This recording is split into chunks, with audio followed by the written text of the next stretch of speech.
औज़ुबिल्लाहिमिनश्शैतानिर्रजीम बिस्मिल्लाहिर्रहमानिर्रहीम। अस्सलाम वालेकुम।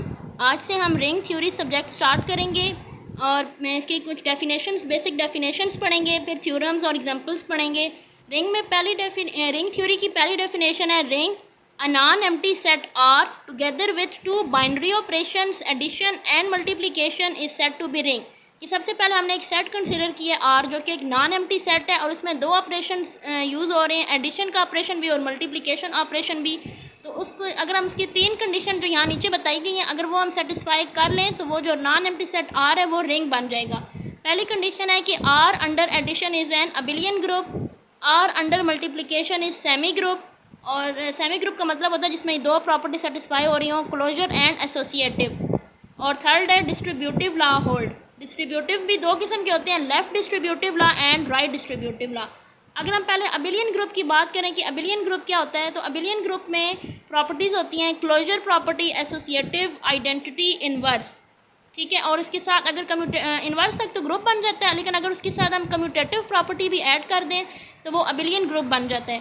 तो आर अंडर एडिशन अगर जब हम उसको प्रूफ करेंगे तो हमने अबिलियन ग्रुप उसको प्रूफ करना है, यानी हमने क्लोजर, एसोसिएटिव, आइडेंटिटी, इनवर्स और commutative property with respect to addition, ये सारी प्रॉपर्टी होल्ड करनी है। R under multiplication is semi group, लेकिन जब हम मल्टीप्लिकेशन में देख रहे होंगे तो सिर्फ हमने उसको सेमी ग्रुप प्रूफ करना है, यानी उसकी दो प्रॉपर्टी सेटिस्फाई करनी है, क्लोजर एंड एसोसिएटिव। और थर्ड इसमें है कि डिस्ट्रीब्यूटिव लॉ होल्ड। डिस्ट्रीब्यूटिव दो किस्म के होते हैं, एक लेफ्ट डिस्ट्रीब्यूटिव एंड एक right distributive.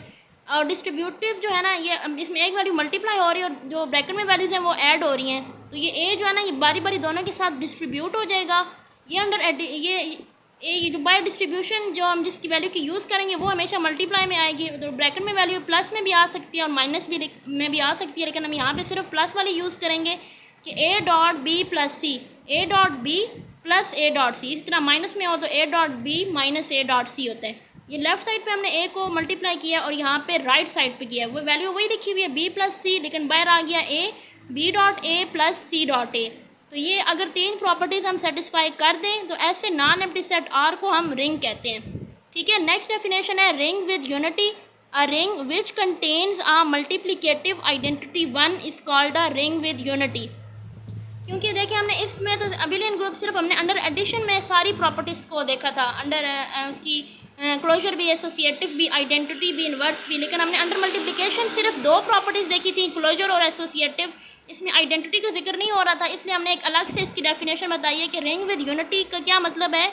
A ring which contains a multiplicative identity. Additive identity तो रिंग में वैसे ही होती है क्योंकि अबिलियन ग्रुप के अंदर एडिटिव आइडेंटिटी होल्ड कर रही है अंडर एडिशन। लेकिन अगर हम रिंग विद यूनिटी देखें अंडर मल्टीप्लिकेशन, अगर उसमें हम मल्टीप्लिकेटिव आइडेंटिटी होल्ड कर रही हो तो ऐसे रिंग को हम कहते हैं ring with unity. Commutative ring, a ring in which operation of multiplication is commutative is called a commutative ring. अब यहाँ पे भी वही कि क्योंकि एडिशन में तो कम्यूटेटिव प्रॉपर्टी तक हमने होल्ड किया हुआ है, लेकिन अगर हम आगे नेक्स्ट चीज़ें अगर पढ़ेंगे तो हम ऐसे रिंग को कम्यूटेटिव रिंग कहेंगे कि जिसमें जो मल्टीप्लिकेशन वाला ऑपरेशन है वो कम्यूटेटिव होगा, तो तब हम उसको कम्यूटेटिव रिंग कहेंगे। क्योंकि एडिशन वाला तो यहीं पे होल्ड हो रहा था, वो तो रिंग के अंदर ही सॉल्व हो रहा था, लेकिन अगर हम मल्टीप्लिकेशन के हिसाब से देखेंगे तो अंडर मल्टीप्लिकेशन होगा। नेक्स्ट एक नोट है, उसमें कुछ प्रॉपर्टीज़ के बारे में बताया हुआ है कि हमने पहले जी ए कोई नॉन एम्प्टी सेट है, ये ग्रुप के हिसाब से बताया हुआ है, ग्रुप के बारे में बताया हुआ है कि जी एक नॉन एम्प्टी सेट है और asterisk is a binary operation, यानी एडिशन है, ये मल्टीप्लिकेशन जो भी है ये कोई ना कोई ऑपरेशन है। तो अगर जी स्टेरिक सिर्फ क्लोजर प्रॉपर्टी को सेटिस्फाई करे तो ऐसे ग्रुप को कहते हैं, ऐसे जो है जी स्टेरिक इसको कहते हैं ग्रुपिट। अगर सिर्फ क्लोजर प्रॉपर्टी सेटिस्फाई हो रही हो, मतलब ये हमने एफएससी में भी पढ़ा हुआ ये सब चीज़ें कि जी स्टेरिक अगर सिर्फ क्लोजर प्रॉपर्टी को सेटिस्फाई कर रहा हो उसको ग्रुपिट कहते हैं। अगर क्लोजर और एसोसिएटिव दोनों को कर रहा हो तो उसको सेमी ग्रुप कहते हैं। जिस तरह हमने रिंग में जो सेकंड प्रॉपर्टी थी उसको हमने कहा था कि वो सेमी ग्रुप है क्योंकि वो सिर्फ दो प्रॉपर्टीज़ को होल्ड करवा रहा था। और अगर जी स्टेरिक जो है वो क्लोजर, एसोसिएटिव, आइडेंटिटी तीनों को प्रूफ करवाए तो उसको मोनाइट कहते हैं। अगर क्लोजर, एसोसिएटिव, आइडेंटिटी, इनवर्स इन चारों को करवाए तो उसको ग्रुप कहते हैं। और अगर क्लोजर, एसोसिएटिव, आइडेंटिटी, इनवर्स और साथ उसकी कम्यूटेटिव प्रॉपर्टी भी होल्ड कर जाए तो उसको अबिलियन ग्रुप कहते हैं। और नेक्स्ट क्या है कि a group without an associative property is called a loop, कि ऐसा ग्रुप जिसमें एसोसिएटिव प्रॉपर्टी होल्ड ना कर रही हो उसको हम लूप कहते हैं। नेक्स्ट हमारे पास है ज़ीरो डिवाइज़र। ज़ीरो डिवाइज़र क्या होता है? If R is a ring and अब हमने आर जो सेट हमने कंसिडर किया था अब वो तो हमें पता चल गया कि रिंग की क्या कंडीशन होती है। तो अब ये नेक्स्ट बता रहे हैं कि अगर आर रिंग हो and A belong to R, और ए कोई एलिमेंट है जो इस आर को बिलोंग कर रहा है, एंड ए नॉन ज़ीरो, ए जो ऐसा एलिमेंट है जो ज़ीरो के इक्वल नहीं है, then a is set to be the zero divisor. तो ए को हम ज़ीरो डिवाइज़र कहेंगे if there exist b is non zero, कि बी भी नॉन ज़ीरो हो। यानी हमने दो एलिमेंट्स लिए हैं रिंग में से, ए और बी दोनों नॉन ज़ीरो एलिमेंट्स हैं, लेकिन जब हमने उन दोनों का प्रोडक्ट लिया वो ज़ीरो के इक्वल आ गया। तो ऐसे एलिमेंट्स को कहते हैं कि वो एक दूसरे के ज़ीरो डिवाइज़र हैं। दोबारा सुन लें कि आर को हमने रिंग लिए और ए जो है वो रिंग का कोई एलिमेंट है और ए जो है वो नॉन ज़ीरो एलिमेंट है। तो ए को हम ज़ीरो डिवाइज़र तब कहेंगे कि जब एक और हमने एलिमेंट जो बी लिए वो भी नॉन ज़ीरो है, वो भी आर को बिलोंग कर रहा है, कि दोनों अलग अलग जब इन एलिमेंट्स को देखें तो दोनों नॉन ज़ीरो एलिमेंट्स थे, लेकिन जब हमने उनका प्रोडक्ट लिया तो वो ज़ीरो के इक्वल आ गए हैं। ये कंडीशन अगर होल्ड कर रही हो तो ऐसे एलिमेंट्स को ज़ीरो डिवाइज़र कहते हैं। तो ये हमें एग्जांपल से पता चलेगा। यहाँ पे हमने एग्जांपल लिए Z4 जिसको कहते हैं Z अंडर मॉडुलो 4। ये जो Z4 नीचे लिखा हुआ है इसका मतलब है Z अंडर मॉडुलो 4। तो मॉडुलो में एक एलिमेंट कम आएगा, ज़ीरो से स्टार्ट करेंगे, 0 बार, 1 बार, 2 बार, 3 बार। तो हमने कोई से इसमें से दो एलिमेंट्स लेने हैं। हमने पहला एलिमेंट ले लिया है 2 जो कि नॉन ज़ीरो एलिमेंट है, जिस तरह यहाँ पे कंडीशन में बताया हुआ था कि हमने एक एलिमेंट लेना है वो नॉन ज़ीरो हो, तो वो हमने ले लिया 2 बार, नॉन ज़ीरो एलिमेंट है। सेकंड एलिमेंट बी वो भी हमने 2 बार ले लिया, नॉन ज़ीरो एलिमेंट है। लेकिन जब हमने इन दोनों का प्रोडक्ट किया 4, तो अंडर मॉडुलो 4 सॉल्व करना है, यानी अंडर मॉडुलो 4 का मतलब है 4 से ही डिवाइड करना है। जो हमारा आंसर आया है, हमारा आंसर 4 आया, उसको 4 से डिवाइड करेंगे तो 4 1 ज़र 4, हमारा रिमाइंडर बचा है 0। तो जो इसमें रिमाइंडर होता है वही असल में आंसर होता है। तो 4 बार 0 के इक्वल आ गया। तो इससे क्या प्रूफ हुआ है कि हमने ए भी नॉन ज़ीरो एलिमेंट लिया हुआ था, बी भी नॉन ज़ीरो एलिमेंट लिया हुआ था, लेकिन इनका जो प्रोडक्ट है वो 0 आ गया है। तो इसका मतलब है कि a and b are the zero divisor of each other. Next क्या है, एक और एग्जांपल से हम इसको क्लियर करेंगे कि Z6 है, ये Z अंडर मॉडुलो 6 है, तो इसमें 0 से लेकर 5 तक एलिमेंट्स आएंगे। इसमें हमने एक एलिमेंट ले लिया है 2 बार जो कि नॉन ज़ीरो एलिमेंट है, और सेकंड ले लिया 3 बार, वो भी नॉन ज़ीरो एलिमेंट है। लेकिन जब हमने इन दोनों का प्रोडक्ट किया तो 6 आया है। तो 6 को जब हम अंडर मॉडुलो 6 से डिवाइड करेंगे तो आंसर इधर 0 आएगा, 6 में से 6 0 आएगा, तो इन दोनों का प्रोडक्ट 0 आ गया। तो इससे भी ये प्रूफ हुआ है कि ये जो 2 बार एंड 3 बार are the zero divisor of each other. Next एक और एग्जांपल से हम इसको सही क्लियर कर सकते हैं कि हमने इन्हीं में से ये जो 0 से लेकर 5 तक एलिमेंट्स दिए हुए, इन्हीं में से दो एलिमेंट्स कंसिडर कर लिए। एक एलिमेंट 4 बार कंसिडर कर लिया और एक एलिमेंट 3 बार कंसिडर कर लिया, दोनों नॉन ज़ीरो एलिमेंट्स हैं। लेकिन जब हमने इन दोनों का प्रोडक्ट किया तो 12 आया। फिर 12 को अंडर मॉडुलो 6 डिवाइड करेंगे तो 6 2 ज़ार 12 आ जाएगा, और फिर इसका रिमाइंडर 0 आंसर आया। तो इन दोनों का प्रोडक्ट के आंसर से हमें 0 मिला है, जिसका मतलब है कि जो 4 एंड 3 हैं वो ज़ीरो डिवाइज़र हैं एक दूसरे के। अब नेक्स्ट हमने एक और एग्जांपल लिए Z3, उसमें एलिमेंट्स आए हैं 0 1 2। तो कोई से दो एलिमेंट लिए, 2 मैंने ले लिया 2 बार जो कि नॉन ज़ीरो एलिमेंट है, और 1 बार भी नॉन ज़ीरो एलिमेंट है। लेकिन इन दोनों को मल्टीप्लाई करने से 2 आया है, तो ये तो हमें कोई आंसर ही नहीं दे रहा, क्योंकि यहाँ पे छोटी वैल्यू आ रही है और ये मॉडुलो की वैल्यू बड़ी है।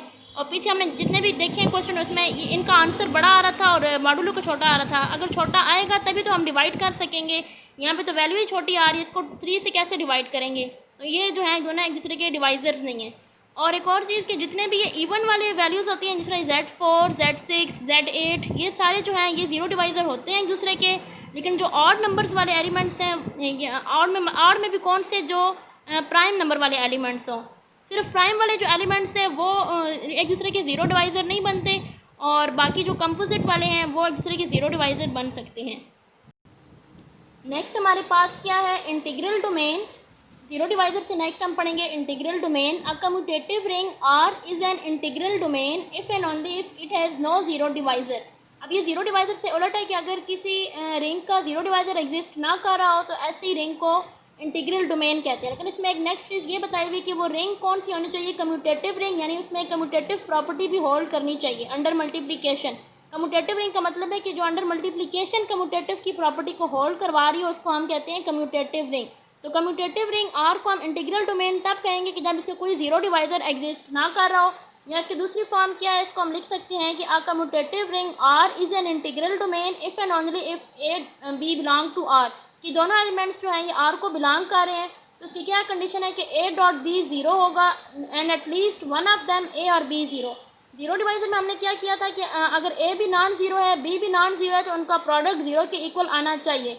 तो यहाँ पे दो कंडीशन है, एक तो इस तरह लिखा हुआ है ना कि अगर A भी नॉन ज़ीरो है बी भी नॉन ज़ीरो है तो इनका प्रोडक्ट भी नॉन ज़ीरो होना चाहिए। तो ये इंटीग्रल डोमेन होती है। खाली ये जो चीज़ थी ना ये उससे उलट आ गई है, क्योंकि उसमें था ज़ीरो डिवाइजर में कि अगर ए और बी नॉन ज़ीरो हो तो उनका प्रोडक्ट ज़ीरो होता है, लेकिन इंटीग्रल डोमेन में क्या है कि अगर ए और बी नॉन ज़ीरो हो तो उनका प्रोडक्ट भी नॉन ज़ीरो होता है। या अगर हम इस हिसाब से देखें कि अगर किसी जो है दो एलिमेंट्स का प्रोडक्ट ज़ीरो के इक्वल आ गया है तो उसमें कंडीशन है कि उन दोनों में से ए या बी में से कोई एक एलिमेंट ज़ीरो के इक्वल होना चाहिए, and at least one of them A और बी इक्वल टू ज़ीरो।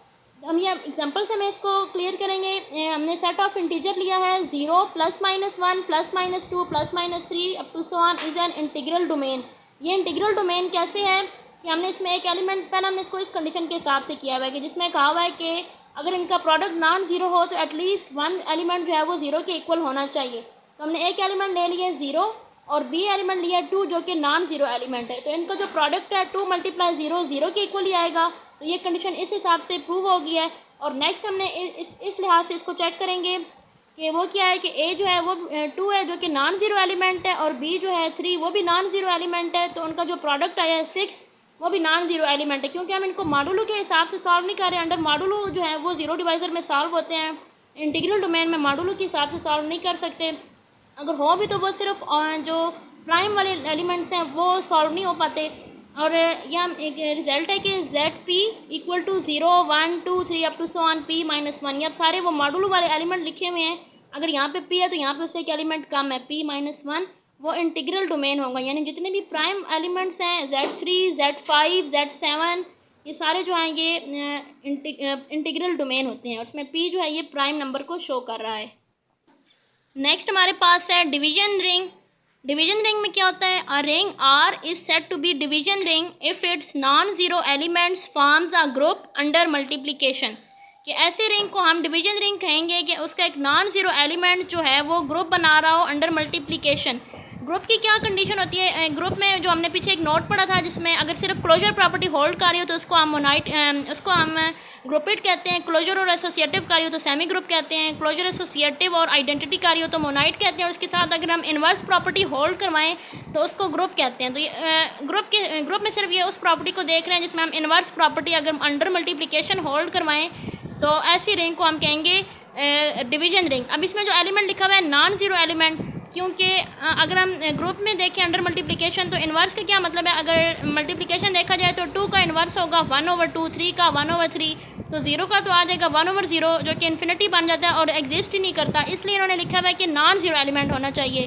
कि ऐसी रिंग को हम डिवीजन रिंग कहेंगे कि हमने एक नॉन ज़ीरो एलिमेंट लिया तो वो ग्रुप कब बनेगा, जब अंडर मल्टीप्लिकेशन अगर वो ग्रुप होगा तो ऐसी रिंग को हम कहेंगे डिवीजन रिंग। और division ring are also called skew field. Division ring को स्क्यू फील्ड भी कहते हैं। नेक्स्ट क्या है, अब ये फील्ड को पढ़ेंगे हम। A commutative division ring is called a field. एक तो इसकी ये डेफिनेशन है कि अगर ये डिवीजन रिंग भी बन रही हो यानी कि ग्रुप तक की सारी कंडीशन सेटिस्फाई कर रही हो अंडर मल्टीप्लिकेशन, और उसमें एक और प्रॉपर्टी